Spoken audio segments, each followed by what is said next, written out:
আমার আল্লাহ বলে এই জমিনটা আমি পুরায়া তামা বানা দিব। এই জমিনের মধ্যে যত পানি আছে পানিগুলো আমি আল্লাহ পুরায়া ছাই বানা দিব। যেদিন কিচ্ছু বলতে কিচ্ছু থাকবে না,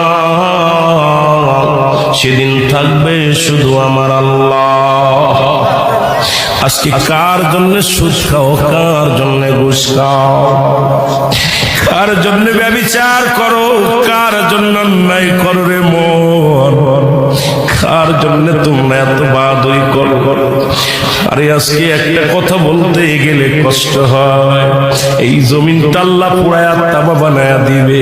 এই জমিনের মাটিগুলো পুড়ে হবে তামা। এই জমিনের যত পানি আছে পানিগুলো পুড়ে হবে ছাই। এই দুনিয়ার মধ্যে কিচ্ছু যেদিন থাকবে না, ওই তুরস্কের কত বাহাদুর, কত টাকাওয়ালা মিনিটের মধ্যে